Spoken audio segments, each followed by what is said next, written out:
오늘 저는 믿음의 삶, 순종의 삶이라는 제목으로 하나님 말씀을 함께 나누려고 합니다. 오늘 같이 읽었던 말씀은 우리 영아부부터 초등부까지 성경학교의 주제, 나는 믿음의 사람이라는 주제에 어울리는 본문을 잡아봤습니다. 함께 우리 송원교회의 모든 영가족들도 이런 주제를 가지고 유초등부, 영유치부가 이렇게 진행하는구나. 또 우리 진지한 대화라는 제목으로 하나님과의 영적인 대화를 나누었던 사람들을 배워보는 중고등부를 위해서 함께 마음을 나누었으면 좋겠다라는 마음으로 이런 본문을 정해 보았습니다. 여러분, 제가 꽃을 하나 보여드릴 텐데요. 이 꽃 이름이 뭔지 아시겠습니까? 네, 튤립입니다. 이 튤립이라는 꽃은 1590년에 네덜란드에 들어왔던 꽃입니다. 근데 이 꽃이 지금은 네덜란드의 국화로 불리고 있습니다. 그런데 어느 날 이 국화를 통해서 이 국화인 튤립을 통해서 사람들이 네덜란드 하면 국화, 튤립 이렇게 알고 있었는데 문제가 하나 생깁니다. 이 희귀한 질병이 걸렸는데요. 모자이크 바이러스라는 질병이 걸리게 된 거예요. 그래서 우리가 알고 있는 빨간색, 노란색 튤립 외에 아주 다양한 색깔이 어울리는 튤립들이 생겨나기 시작했습니다. 다음 사진을 보여주시면 튤립 중에서도 이 튤립의 이름은 황제 튤립이라고 불립니다. 황제 튤립은 한 송이에 5,200길드라는 돈을 줘야지 살 수 있었다고 하는데요. 이것이 얼마나 무시무시한 가격이냐면 숙련된 목수 한 명의 연봉이 250길드였습니다. 250길드. 그러니까 저 장미꽃 한 송이를 사기 위해서는 숙련된 목수가 20년 동안 일해야 된다라고 하고요. 네덜란드 당시에 최고 부자의 재산이 40만 길드에 불과했었다고 하니까 저 꽃 하나에 얼마나 터무니없는 가격이었는지를 알 수 있습니다. 그런데 문제는 무엇이었냐면 이 튤립을 어떤 꽃이 어떤 바이러스에 걸렸는지 몰라서 키워봐야 어떤 꽃이 열리는지를 알 수 있었던 거예요. 근데 이 알뿌리는 똑같이 생겼던 거죠. 그러니까 어떤 식으로 변해졌을까요? 일단 저 알뿌리를 모아서 키우자. 그래서 황제 튤립이 나오면 우리는 대박이 날 거야 하면서 튤립 값이 점점점 알뿌리 값이 폭등하기 시작합니다. 알뿌리 하나만 잘 주우면 20년치 연봉이 해결되니 그거 저도 한번 해보고 싶다는 생각이 드는데요. 그렇게 모든 사람들이 이 튤립을 키우기 위해서 열풍이 불기 시작했는데 1637년 2월을 기점으로 갑자기 이 튤립 가격이 폭락하기 시작합니다. 생각해 보십시오. 저 꽃 하나를 벌기 위해서 20년 동안 노력을 해야 된다는 게 가당할까요? 이것은 부자들이 자신의 부를 자랑하기 위한 것으로 우리 집에는 저 황제 튤립도 있어 라고 자랑하기 위한 목적이었는데 어느 날 이것이 다 모이고 나니까 너무 흔해지게 된 거예요. 그래서 폭락하기 시작했는데 이 20년치 연봉의 황제 튤립의 가격이 얼마로 떨어졌냐면 양파값이랑 똑같이 떨어지게 됐습니다. 그러니까 이 목숨을 걸고 막 알뿌리 모았던 사람들은 하루아침에 어떻게 될까요? 돈을 허공에 날려버린 셈이 됐고 양파만 잔뜩 모은 것처럼 양파는 먹을 수라도 있지 이것이 없어지게 됐어요. 그래서 이 네덜란드의 기가 막힌 튤립의 경제 현상을 이르러서 이 단어가 생겨났는데요. 거품 경제라는 말이 생겼습니다. 점점 거품이 늘어났는데 어느 순간 뻥 하고 터져버리면 그래 저 꽃이 뭐라고 20년치 연봉을 주고 사야 되는 건가? 야 진짜 우리가 헛짓했구나 라는 것을 깨닫게 된 것이죠. 이 거품 현상이라는 것은 어디에나 있습니다. 요즘 부동산 값도 많이 떨어졌다고 하고요. 많은 것들이 거품처럼 늘어났다가 어느 순간 뻥 하고 터져버리는 코인과 같은 그런 거품을 우리는 늘 보고는 합니다. 코로나19를 지나오면서 우리에게는 신앙에도 이런 거품이 있는 것이 아니었을까라는 생각을 하게 됐습니다. 매년 9월이 되면 각 교회, 교단에서 통계 자료를 발표합니다. 우리 교회 교단에 출석하는 분은 몇 명이고 주일학교 학생은 몇 명이고 이 통계 자료가 있는데요. 연도별 주요 교단 교세 변화를 보시면 계속 늘어나기만 하던 교회가 어느새부터 떨어지기 시작했냐면 2012년을 기점으로 감소 추세로 변하기 시작합니다. 계속적으로 숫자가 늘어나기만 했는데 이때로부터 2021년에 새롭게 발표된 통계에 의하면 몇 명의 인원이 감소했습니까? 어마어마한 80만 명이 넘는 숫자가 폭락하면서 감소하게 됐습니다. 2021년도 하면 떠오르는 게 있지요. 코로나19라는 신앙의 어려움들, 교회 나오기 어려운 상황을 발생하면서 사람들은 교회를 떠나가기 시작했어요. 그래서 그 사람들을 대상으로 설문조사를 실시했습니다. 2022년 4월 기준으로 통계를 발표하는데 2020년 12월 막 코로나가 흥황하기 시작할 때 당신의 믿음은 어떠해진 것 같습니까? 라고 물어봤을 때 26%는 약해진 것 같다, 40%는 비슷하다, 18%는 이 위기를 삼아 더 깊어진 것 같다, 잘 모르겠다는 16%였습니다. 그런데 코로나가 가장 하이라이트에 이르렀고 많은 사람들이 걸렸던 오미크론 때 통계를 보면 약해진 것 같다라는 표시는 38%로 늘었고요, 비슷하다는 44%, 깊어진 것 같다는 인원은 13%로 감소했습니다. 이것을 통해서 우리 한국 교회에 분명한 경고가 주어지는 것은 무엇일까요? 믿음에도 거품 현상이 일어나지 않았을까라는 우려가 실제로 우려가 아니라 현실화되어 드러나고 있다는 것입니다. 믿음의 문제는 심각한 문제입니다. 사람들은 그전에는 교회에 잘 다니고 주일 성수하고 헌금 생활한다 하면 믿음이 좋다라고 보아왔습니다. 그것이 코로나19라는 외부의 강력한 어려움들로 닥쳐오고 나니까 거품이 어느샌가 터져버리고, 저 사람들은 정말 신앙인이 맞는가? 왜 교회에 코로나19가 터지고 이런 안 좋은 일에는 항상 교회가 연관되어 있는가라고 사람들은 부정적으로 교회를 바라보기 시작했다는 것입니다. 한국인의 종교에 대해서 한국갤럽이 조사한 리서치를 보면 종교인들이 믿는 종교는 불교는 16%, 개신교 17%, 천주교 6%로 발견되었습니다. 그런데 2021년 3월 18일 통계에 의하면 비종교인들이 갖는 종교의 호감도에서는 불교가 20%, 개신교는 6%, 천주교는 13%를 기록했습니다. 이 통계가 보여주는 것은 무엇일까요? 왜 우리는 신앙의 거품을 조심해야 합니까?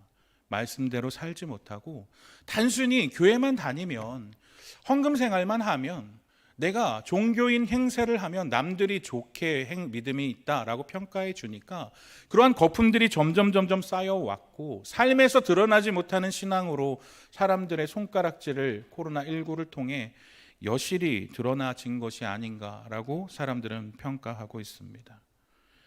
여러분, 믿음은 무엇이라고 생각하십니까? 단순히 교회 다니고 헌금 생활하고 집사, 권사, 장로 직분을 받으면 믿음이 좋은 것이라고 할 수 있을까요?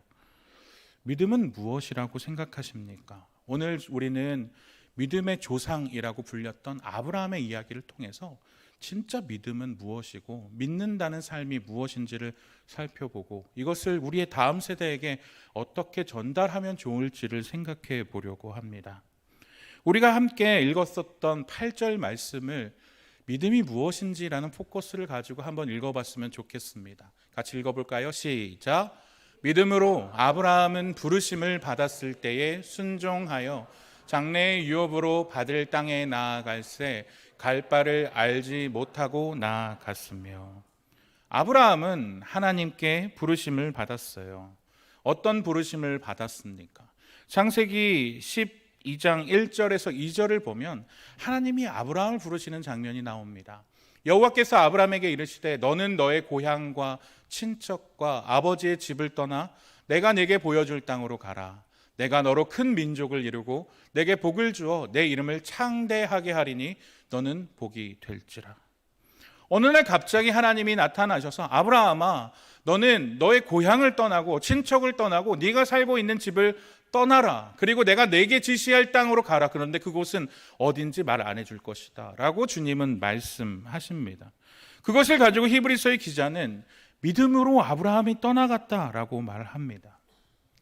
이 약속을 좀 더 자세히 보자면 아브라함은 하나님께 큰 약속을 받았어요. 야, 내가 너로 큰 민족도 이루게 하고 복도 주고 네 이름을 창대하게 만들어 줄게. 네가 그 복 자체가 되게 만들어 줄 거야. 얼마나 가슴이 벅차고 두근두근 되는 하나님의 약속입니까? 그런데 아브라함의 현재 상황을 보아야 합니다. 아브라함이 부르심을 받았을 때는 그의 나이는 75세라는 나이였습니다. 적은 나이가 아닙니다. 당시에는 수명이 더 길었다 하더라도 75세의 나이는 힘이 펄펄 넘치고 무엇인가 도전하고자 하는 나이는 분명히 아닙니다. 그런데 아브라함에게는 자식조차 없습니다. 하나님께서 너를 통하여 큰 민족을 이루게 해주겠다라고 했을 때는 아브라함에게 자손조차 없을 때 아브라함은 그 약속을 들었다는 것이죠. 게다가 가야 할 곳이 어디인지도 알지 못합니다. 그런데 그 전에 아브라함이 있었던 곳은 우루, 히브리서를 기준으로 보았을 땐 우루 땅에서 부르심을 받았다고 우리는 생각할 수 있는데, 우르든 하란이든 아브라함이 있었던 곳은 어디였냐면 도시였습니다. 고대 근동에서 경찰이 있는 것도 아니고 누가 나를 지켜줄 수 있는 사람은 전혀 없었다라는 것이에요. 그런데 우르라는 곳은 어디냐면 메소포타미아 문명이 시작된 곳입니다. 도시가 있고 성이 있고 자신을 보호해 줄 사람들이 넘쳐나는 곳, 그것이 바로 자신의 고향이라는 것이죠. 그런데 하나님께서는 이 노년의 나이인 아브라함에게 너를 지켜줄 고향, 네가 안전하게 거할 집, 너에게 모든 것이 보장되어 있는 그 우르를 버리고 내가 너에게 지시할 땅으로 가라. 그런데 그 땅은 알 수 없다라고 말씀하시는 것입니다. 여러분이 아브라함이라면 하나님 알겠습니다, 제가 그 땅으로 가겠습니까? 라고 순순히 얘기하면서 믿음의 삶을 걸어가실 수 있겠습니까? 저는 할 수 없을 것 같다는 생각이 듭니다.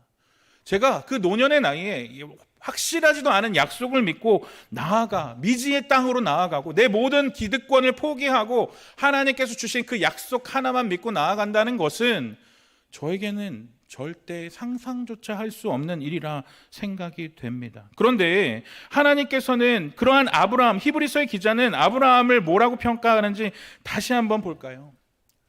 믿음으로 아브라함은 부르심을 받았을 때에 순종하였는데, 그 순종은 어떤 것입니까? 갈 바를, 어디로 가야 할지를 알지 못하고 나아갔기에 그의 모습이 믿음이었고 그의 행동이 순종이라고 말하고 있습니다. 그뿐 아닙니다. 9절과 10절 말씀을 이어서 보면 믿음으로 그가 이방의 땅에 있는 것 같이 약속의 땅에 거류하여 동일한 약속을 유업으로 함께 받은 이삭 및 야곱과 더불어 장막에 거하였으니 이는 그가 하나님이 계획하시고 지으실 터가 있는 성을 바랐습니다. 그는 성을 떠났지만 하나님께서 거하실 성을 바라보았기에 그 땅으로 걸어갔다라는 것입니다. 그런데 시간을 조금 더 뒤로 옮겨볼까요? 아브라함은 죽을 때까지 땅을 아주 작은 동굴 하나만 소유했습니다.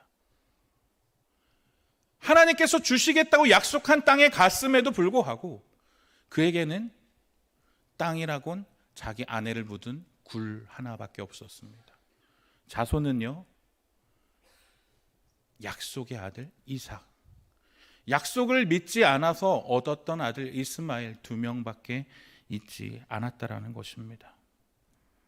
도시에만 살았던 사람이 유목민이 되었고 집을 지을 부동산 하나 없었고 아브라함의 가족들조차 땅을 얻어서 사는 것이 아니라 유목민이자 이방인으로 살아가야 했습니다. 여러분에게는 이러한 상황이 닥친다면 뭐라고 하실까요? 하나님, 제가 하나님 약속 믿고 나왔는데 땅도 없고요, 자식도 정말 100세 어렵게 하던 아들 하나밖에 없고요. 하나님, 도대체 하나님의 약속은 언제 이루어주시는 것입니까? 그런데 히브리서의 기자는 이렇게 얘기해요. 그는 잠깐의 텐트가 아닌 영원한 성을 바라보는 삶을 살았다라는 것입니다. 아브라함의 인생을 통해서 우리가 알게 되는 믿음이란 무엇입니까?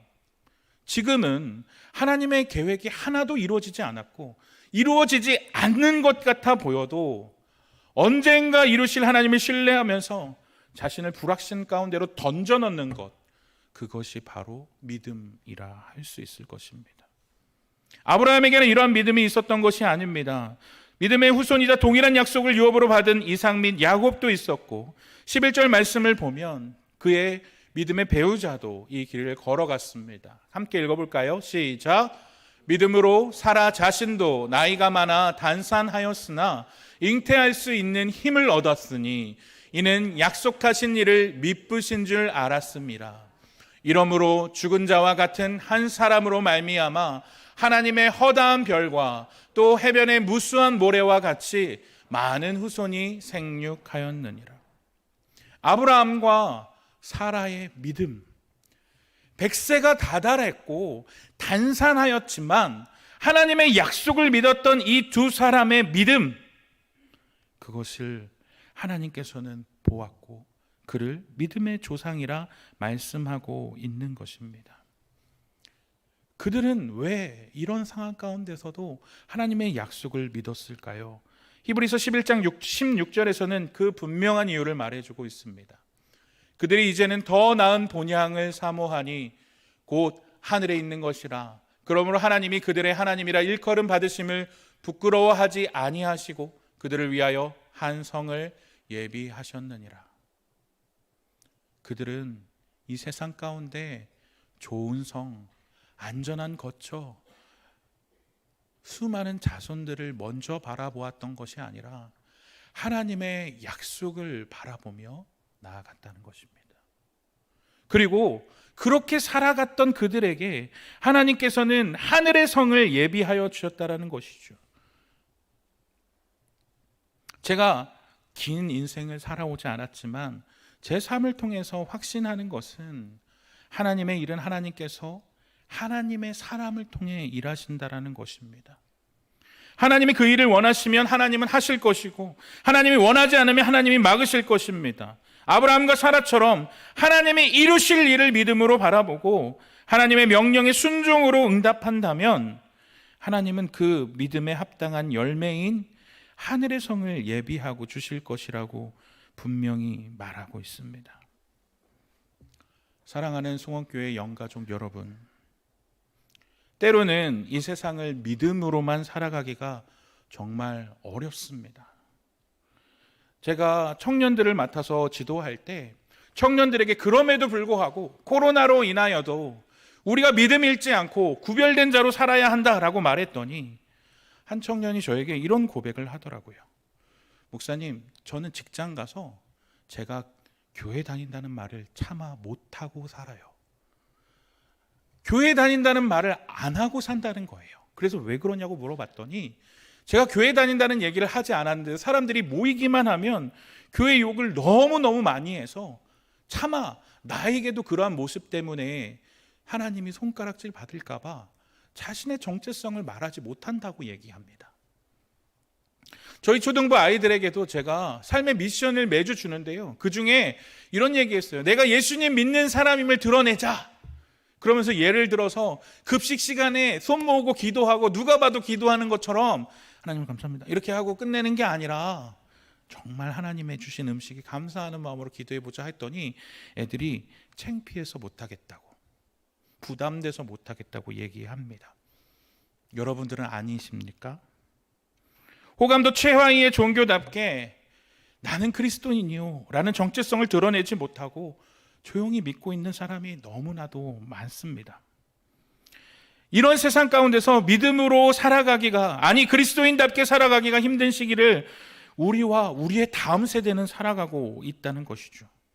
하지만 이러한 시대를 살아간다는 것은 내 정체성을 숨기며 살아가도 된다라는 면죄부가 주어지는 것은 아니라는 것을 기억하시기 바랍니다. 어떠한 상황 가운데서도 우리는 예수 믿는 자로서 하나님 나라의 백성으로서의 정체성을 가지고 이 땅 가운데서 살아야 할 의무와 책임이 있다는 것입니다.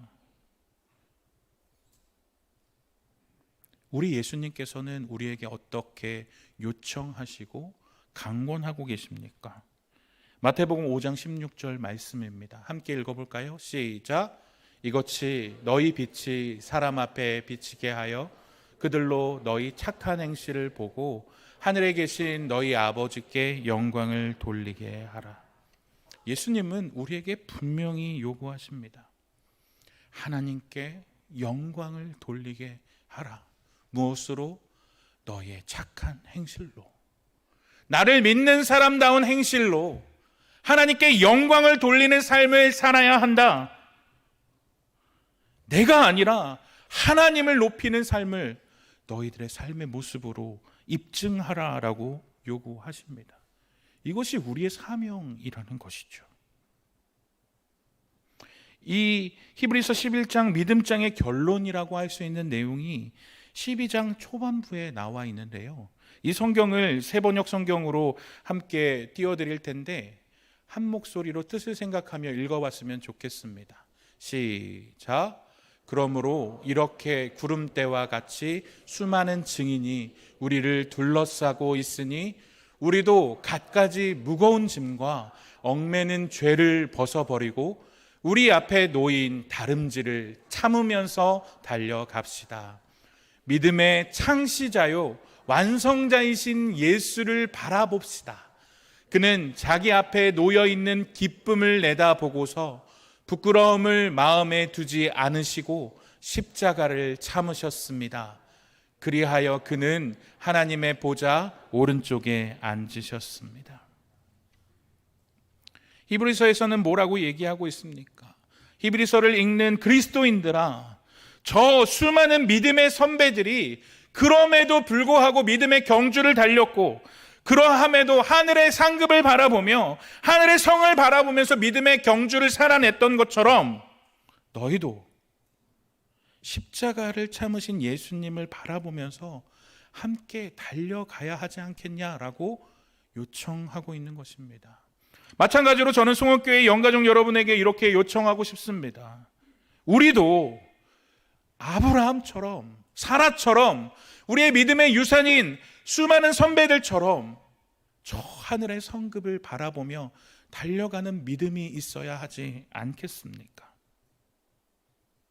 때로는 손해가 오더라도 힘들더라도 이해할 수 없는 상황 가운데서 믿음을 살아가는 것이 손해라고 말하는 시대 가운데 살아가지만 그럼에도 불구하고 하나님의 응답은 없는 것 같아 보일지라도 우리는 하나님의 백성이라는 것이고 우리에게는 이 땅이 끝이 아니라 영원한 하나님 나라가 기다리고 있다는 것을 믿음으로 바라보면서 때로는 손해를 보더라도 때로는 억울하더라도 때로는 그것이 창피한 일로 여겨질지라도 욕 좀 먹으면 어떻습니까? 우리에겐 영원한 하나님 나라가 있는데요. 우리 예수님은 온갖 수치를 당하면서 십자가에 매달리시기까지 우리를 위해서 그렇게 사랑을 표현해 주셨는데 우리는 그렇게 살아내지 못할 이유가 있을까요? 사랑하는 송원교회 영가족 여러분, 죄 많은 이 세상은 우리가 영원히 살아갈 집이 아닙니다. 기껏해야 100년도 살지 못하는 땅이고 영원에 비교하자면 이 세상은 잠시 잠깐 살아가는 텐트, 월세, 전셋집, 임대주택과 같다고 할 수 있는 것입니다. 이 땅을 영원히 거할 집으로 생각하지 마시기 바랍니다. 믿음으로 하나님을 기쁘시게 해드렸다고 칭찬 듣는 저와 여러분이 되시기를 주님의 이름으로 간절히 축복합니다. 마지막으로 이 말씀만 전해드리고 설교를 마무리하려고 합니다. 제가 제자 훈련을 했던 한 집사님이 저에게 이런 간증을 했습니다. 제가 교회를 10년 넘게 다녔는데 저희 남편이 교회를 나오지 않고 저희 시부모님은 제가 교회만 간다고 하면 엄청나게 반대를 하면서 저를 핍박합니다. 그런데 저하고 제자 훈련을 듣고 나서 이 집사님이 이렇게 얘기하는 거예요. 제가 변하기 시작하니까 그렇게 교회 간다고 반대하던 시부모님이 저에게 어느 날 묻더라고요. 너 왜 이렇게 달라졌니? 남편도 저의 모습을 보고서 교회에 언제 가냐고 물어보고 새가족 축제 언제 하냐고 물어보더라고요. 그때 저는 깨달았어요. 그들이 변하는 게 아니라 내가 변해야 한다는 것을 깨달았습니다 라고 간증해 주셨어요. 저는 그 집사님의 간증을 보고서 큰 영적인 진리를 깨달았습니다. 말로 아무리 해서 사람의 마음은 변화되지 않습니다. 그 사람의 변할 수 있는 것은 삶의 변화로 보여주는 것입니다. 이 자리에 앉아 계시는 수많은 선생님들, 머리로 가르치면 지식만 쌓입니다. 가슴으로 가르치면 한때의 뜨거운 열정을 줄 수는 있겠습니다. 그러나 삶으로 가르치면 삶이 변하여집니다. 이번 여름 우리는 믿음의 삶, 순종의 삶이라는 도전을 앞두고 있습니다. 어떻게 잘 가르쳐 볼 것이 아니라 어떻게 잘 살아낼 것인가, 어떻게 잘 보여줄 것인가를 고민했으면 좋겠습니다. 사랑하는 송원교회 수많은 성도 여러분, 믿음의 삶은 말로만 하는 삶이 아닙니다. 불확실해 보이는 하나님의 약속일지라도, 지금은 이루어지지 않는 것 같아 보일지라도 그 약속을 믿고 살아내면 우리의 자녀들이, 우리의 다음 세대들이 변화되어진다라는 확신을 가지고 내가 먼저 살아낼 때에 우리 아이들의 인생은 변화해질 것입니다. 우리 부모님이 믿었던 하나님, 우리 부모님이 걸어가셨던 믿음의 길, 나도 걸어가고 싶다. 그러한 멋진 믿음의 유산을 물려주시는 여러분들이 되기 위해서 우리가 먼저 하나님의 말씀에 믿음으로 순종하며 살아갑시다. 그것이 믿음이라는 유산을 넘겨줄 수 있는 우리의 과제일 것입니다. 여러분, 오늘 저녁 간절히 부르짖으며 기도할 때 내가 먼저 하나님 말씀대로 믿음으로 순종하는 삶을 살게 해달라고 기도하시고, 그 삶으로 우리 아이들에게 이번 여름에 만나주실 것을 믿음으로 바라보며 함께 기도하는, 간절히 부르짖는 시간이 되시기를 주님의 이름으로 간절히 축복합니다. 기도하겠습니다. 하나님, 믿음으로 순종의 삶을 살아내는 우리가 되기 원합니다. 이 땅에 속하여 이 땅의 것만 바라보고 더 높은 집을 짓고 더 좋은 집에 살고 더 좋은 것을 누리며 이 땅이 영원할 것처럼 살아가는 자들이 되지 않게 하여 주시고, 영원한 하나님 나라를 바라보며 이루어지지 않을 것 같은 하나님의 약속을 신뢰함으로 바라보는 믿음의 삶을 살아내는 우리가 되기를 원합니다. 영원한 하나님 나라의 가치를 보기 원합니다. 그것으로 믿음의 유산이 세대로 계승되어지는 놀라운 역사가 이번 여름에 이루어지게 하여 주옵소서. 예수 그리스도의 이름으로 감사하며 기도합니다. 아멘.